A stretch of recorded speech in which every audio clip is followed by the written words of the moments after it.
कश्मीरी पंडितों ने श्रीनगर में फूंका आतंकी बिटा कराटे का पुतला। हत्यारे को फांसी की सजा देने की उठी मांग। विस्थापन की जांच करिए, कमीशन बनाने पर दिया बल।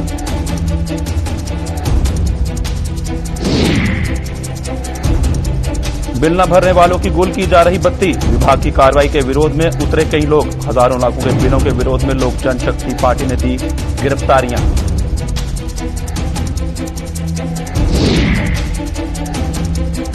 पंच सरपंचों ने सरकार पर लगाया रुतबा कम करने का आरोप। प्रदर्शन कर सामूहिक तौर पर इस्तीफा देने की दी चेतावनी।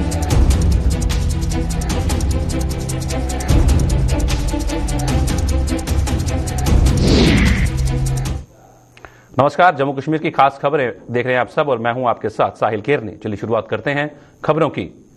कश्मीरी पंडितों को हत्याएं कबूल चुके आतंकी बिट्टा कराटे को फांसी की सजा देने और कश्मीरी पंडितों के विस्थापन की जांच के लिए कमीशन का गठन करने की मांग जोर पकड़ती जा रही है।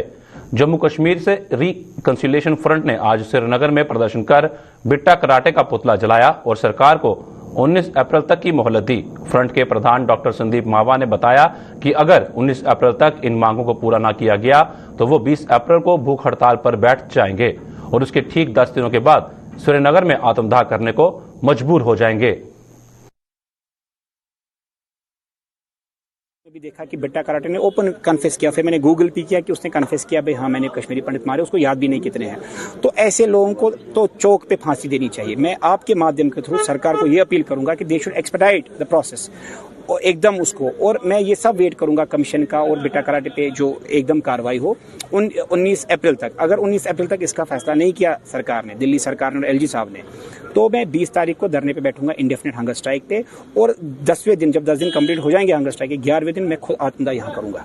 देखो फ्रिंज एलिमेंट्स हर जगह है, यहाँ भी है वहां भी है। अब मुझ पे आतंकवादी हमला हुआ तो मैंने आपको थोड़ी ब्लेम किया, मैं कहता हूँ पाकिस्तान एडेड टेररिस्ट। आप मीडिया बोलते हैं मुजाहिद, कौन मुजाहिद होता है? आप डेफिनेशन पढ़ो मुजाहिद की। तो ये फ्रिंज एलिमेंट्स हर जगह हैं, तो वहां भी है यहाँ भी है, तो उनको सरकार को टफ एक्शन लेनी चाहिए। मैं आपके माध्यम के थ्रू यहाँ भी एसएसपी साहब को, आईजी साहब को, डीसी साहब को, एडमिनिस्ट्रेशन को अपील करता हूँ, टफ एक्शन लीजिए अगर ऐसा कोई करता है। और दिल्ली जहां भी हिंदुस्तान में ऐसे कुछ हो रहा है तो टफ एक्शन होनी चाहिए। कश्मीरी पंडितों के कश्मीर में नरसंहार और उनके विस्थापन के लिए जिम्मेदार लोगों को सख्त से सख्त सजा देने की मांग को लेकर डोगरा फ्रंट ने जम्मू में आज प्रदर्शन किया। फ्रंट ने आरोप लगाया कि इतना सब कुछ होने के बावजूद भी कश्मीरी पंडितों के कत्ले आम की जिम्मेदारी लेने को कोई तैयार नहीं है, जिसे बर्दाश्त नहीं किया जाएगा। फ्रंट के प्रधान अशोक गुप्ता ने कश्मीरी पंडितों के नरसंहार और विस्थापन की जांच के लिए एक कमेटी का गठन करने और आरोपियों को कड़ी से कड़ी सजा देने की मांग की।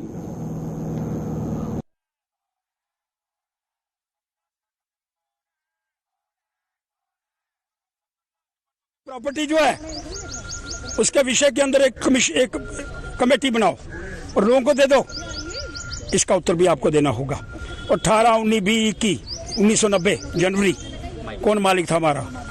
जम्मू कश्मीर का कोई मालिक था कि नहीं था? दिल्ली वाले मालिक थे, जम्मू वाले मालिक थे, कौन मालिक था? इसका उत्तर देना होगा। और जिसने ये करा है उसकी जिम्मेवारी फिक्स करके उनको अंदर करने की, मुख्यमंत्री है उसको भी करो अंदर, बाहर कोई नहीं रहना चाहिए।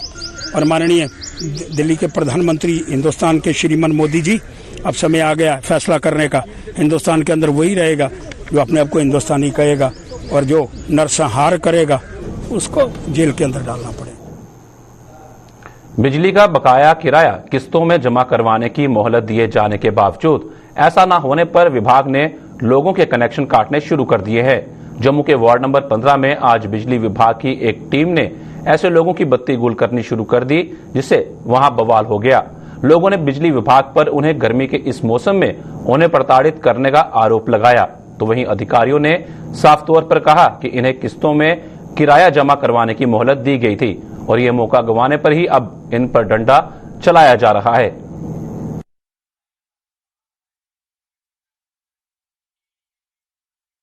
गर्मी में जुल्म कर रही है, बच्चों में इतना जुल्म हो रहा है, लेकिन जो गलत चीज गलत बात कर रहे हैं लोगों को। एलजी साहब से कैसे हमारी एलजी साहब गर्मियों में ऐसा काम मत कीजिए कि जो गरीब बच्चे पढ़ने वाले हैं उनका भी मुश्किल मत कीजिए। हाथ जोड़ के विनती है, उनको ध्यान दीजिए और इनके ऊपर इंक्वायरी होनी चाहिए कि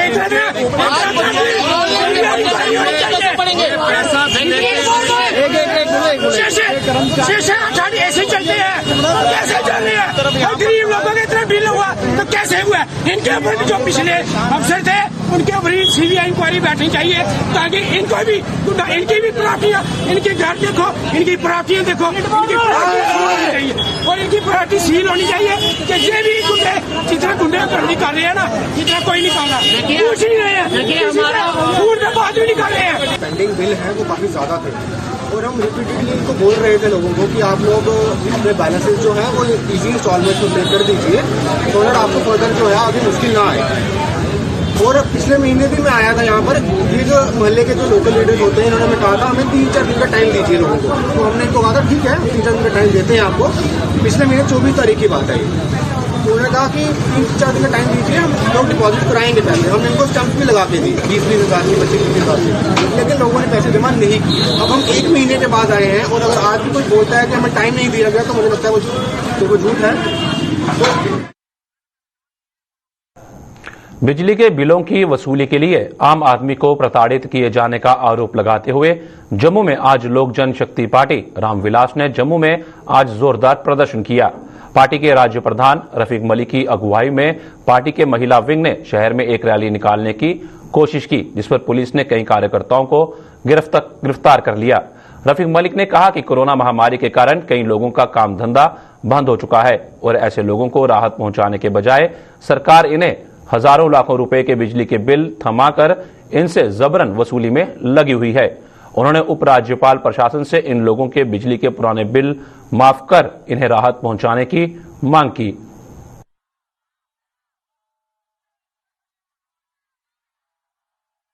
बेकार इनको बच्चों को बैठे हुए, इनके घर वालों को बैठे हुए, आज बिजली जो पब्लिक इतनी लोग मैदान में जो रोड में उतरी हुई है, आज दुखी हो गए हैं, परेशान हो गए हैं, क्योंकि इनके घरों में जाया जा रहा है, इनको धमकाया जा रहा है गरीब लोगों को कि आपकी लाइट काटी जाएगी। कुछ एरिया में इन्होंने लाइट काट दी, जहाँ सतवारी में लाइट काटी गई, नई बस्ती में लाइट काटी गई। छोटे छोटे बच्चे हैं, आज आप देखो कितनी गर्मी बढ़ रही है, आज बच्चों का किसी का महीना हो गया लाइट काटे हो, किसी को 15 दिन हो गए, उनके बिल 4 लाख, 5 लाख, 3 लाख, 2 लाख बिल आया है। जो 500 रुपये दिहाड़ी का कमाता है वो कहाँ से 7 लाख, 5 लाख बिल भरेगा।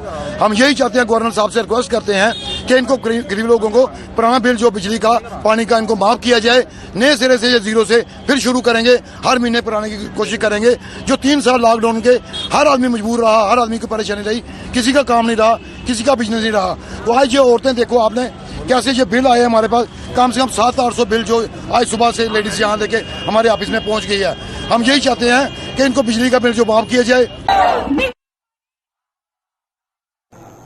सरकार पर नजरअंदाज करने का आरोप लगाते हुए पंचायतों के प्रतिनिधि एक बार फिर सड़कों पर उतर आए हैं। स्वर्णकोट में आज पंच सरपंचों ने जोरदार प्रदर्शन करते हुए आरोप लगाया कि आज 3 साल बीतने के बावजूद भी सरकारी विभाग पंच सरपंचों को वो मान सम्मान नहीं दे रहे जिसके वो हकदार हैं। उन्होंने चेतावनी दी कि अगर उन्हें प्रोटोकॉल के हिसाब से तरजीह ना दी गई और लोगों को पेश आ रही समस्याओं का हल ना हुआ तो वो सामूहिक तौर पर इस्तीफा देने को मजबूर हो जाएंगे।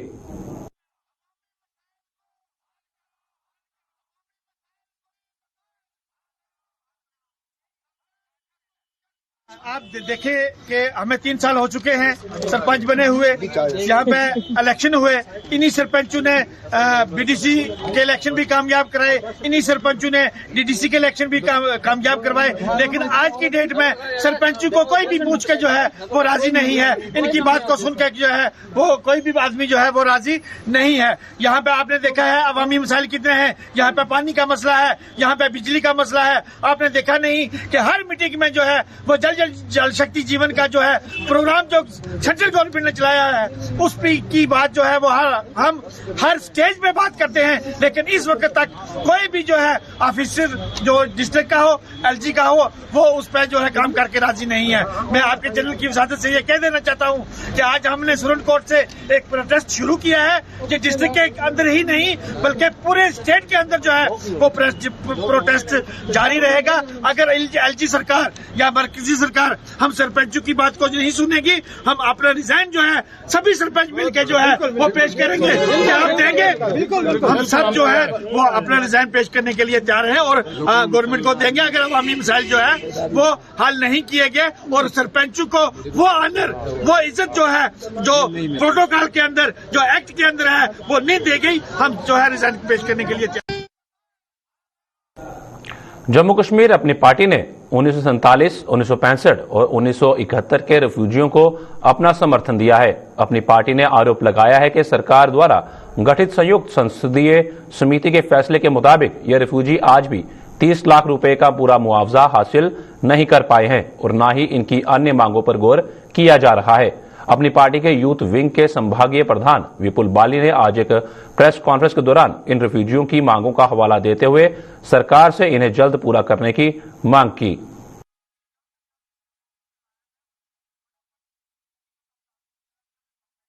आपके माध्यम से गवर्नमेंट ऑफ इंडिया से पूछना चाहता हूं कि जब आपने 30 लाख रुपया आपके राज्यसभा मेंबर ने, आपके 31 मेंबर जो ज्वाइंट पार्लियामेंट्री कमेटी में आपने बनाई 31 लोगों की, पी भट्टाचार्य की अध्यक्षता में, जब 30 लाख का आपने कहा तो वो क्यों बंद किया गया? उसके बाद आपने 5.5 लाख रुपए की एक किस्त दी और 24.5 लाख रुपए आपने फंडिंग बंद करके उसको फाइल को दबा दिया। दूसरा, मैं आपके मीडिया के माध्यम से सब इम्पोर्टेंट बात बताना चाहता हूं, वो ये है कि कुछ लोगों को वो 5.5 लाख रुपया भी नहीं मिला, फाइलें दब के डीसी ऑफिस में, पीआरओ ऑफिस में रह गई।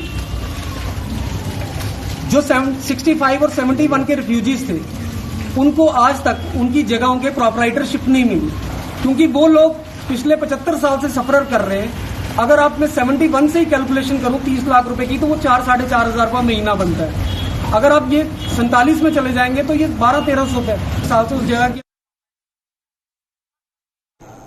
पूर्व मंत्री व भाजपा के वरिष्ठ नेता सुखनंदन चौधरी ने प्रशासन से नहरों की साफ सफाई जल्द करवाने की मांग की है। चौधरी का कहना है कि सिंचाई विभाग की अनदेखी के कारण मौजूदा दौर में मुख्य नहरों के साथ साथ छोटी नहरें भी अपनी हालत पर आंसू बहा रही हैं, जिसका खामियाजा किसानों को भुगतना पड़ रहा है।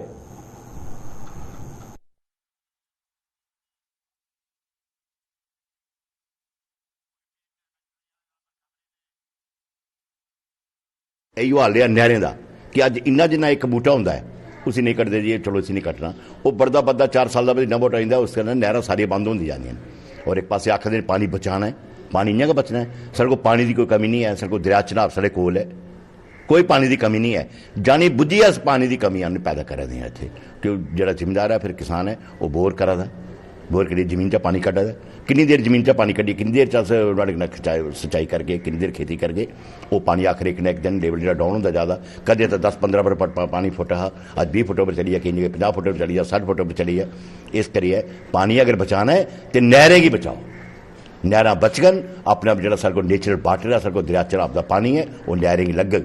अगर पहले दरिया चनाब का पानी जो अब्दुलिया तक जाता सारे नवशहर पूरा फीड होता, तो क्या अज क्यों नहीं?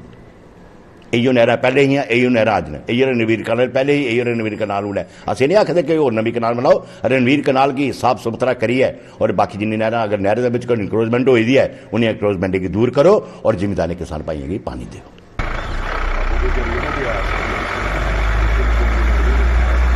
अच्छा अच्छा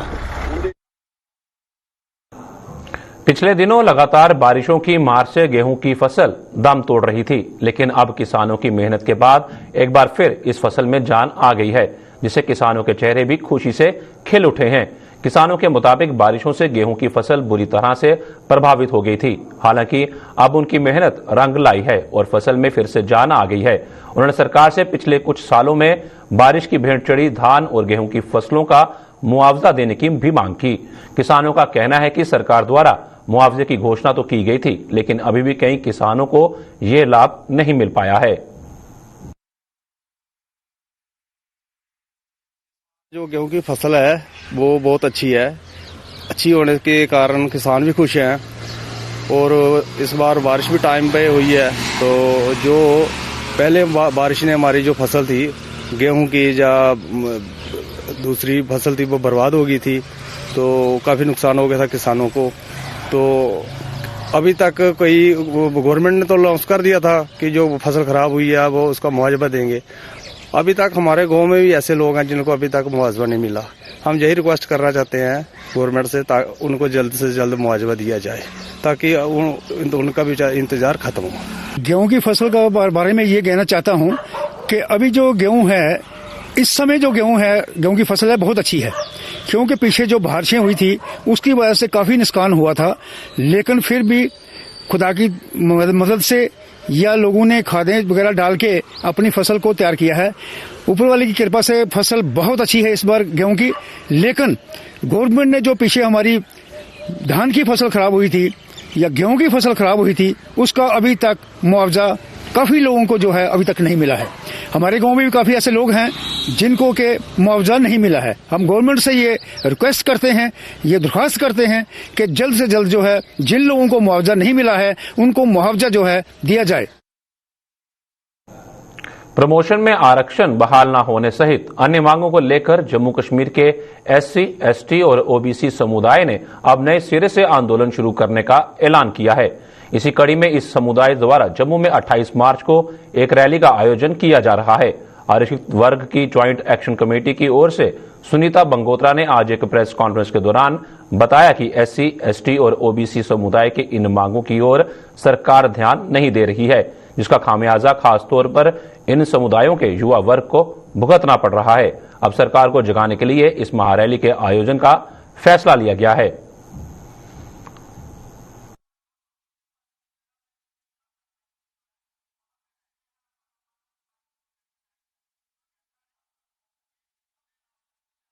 हमारा जो restoration of reservation in promotion जो है उसको 2015 में स्थगित कर दिया गया था, लेकिन 7 साल से हम एफर्ट्स कर रहे हैं, उसकी कोई भी सुनवाई जो है वो नहीं हो रही।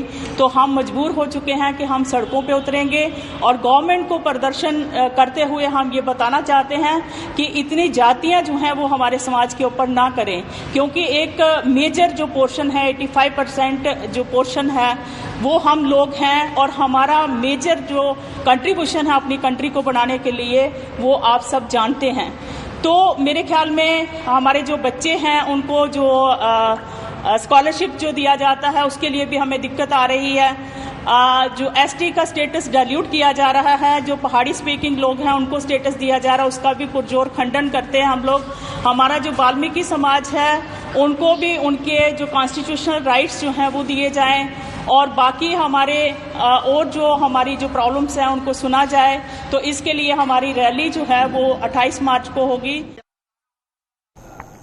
रासायनिक, जैविक और परमाणु आपातकाल के दौरान जानमाल की सुरक्षा के लिए उठाए जाने वाले कदमों की जानकारी के प्रचार प्रसार के लिए जम्मू में आज एक मॉक ड्रिल का आयोजन किया गया। एनडीआरएफ और एसडीआरएफ ने इस मॉक ड्रिल का आयोजन जम्मू के गंग्याल इंडस्ट्रियल एरिया में किया और इस दौरान जवानों ने कई महत्वपूर्ण जानकारियां दी। जम्मू के ADC law and order Shyambir इस मौके पर मुख्य अतिथि थे, जिनका 13 एनडीआरएफ के डिप्टी कमांडर ने स्वागत किया।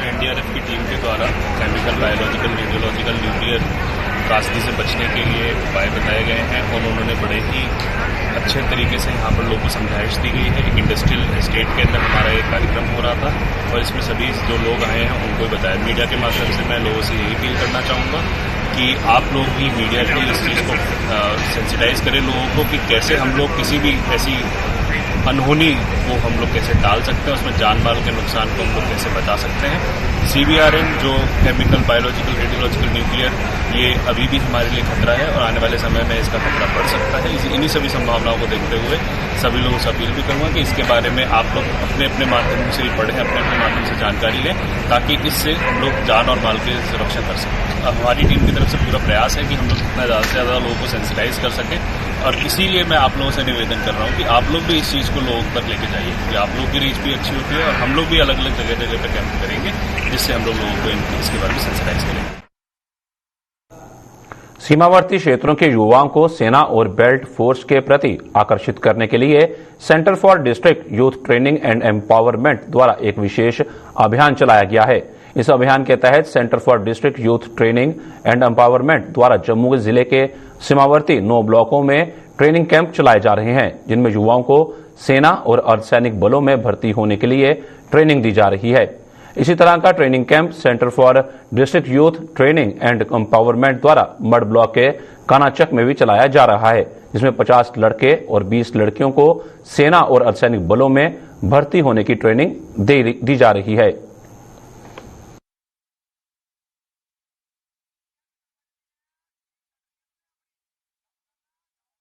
मेरे को 6 साल हो गए जहाँ बच्चों को ट्रेनिंग देते हुए। तो ये जो ट्रेनिंग मैं दे रहा हूँ जहाँ बच्चों को एज ए मतलब कि गवर्नमेंट की तरफ से है, हमारी JNK की तरफ से है, सरकार की तरफ से है। तो सरकार काफ़ी कुछ कर रही है इन बच्चों के लिए, इसलिए इन्होंने हमें लगा रखा है कि एक्समैन को जहाँ तैनात किया हुआ है। मेरे साथ और भी मेरा स्टाफ है, साथ में हम 3 बंदे जहाँ काम करते हैं। एक हमारा क्लर्क है, उसके बाद हमारी एक मैडम आती है जहाँ इन बच्चों को पढ़ाने के लिए। तो मैं चाहता हूँ कि इन लोगों को कोई अच्छी ट्रेनिंग दी जाए। इन बच्चों का थोड़ा है कि हमने काफ़ी इनकी इच्छा है कि हमने बेल्ट फोर्सेस में जाना है, हमने वर्दी पहननी है और देश की सेवा करनी है। तो उसी के उपलक्ष्य में मैं चाहता हूं कि इन बच्चों को अच्छी ट्रेनिंग दी जाए, अच्छी ट्रेनिंग देकर इनको फौज में भेजा जाए भर्ती के लिए।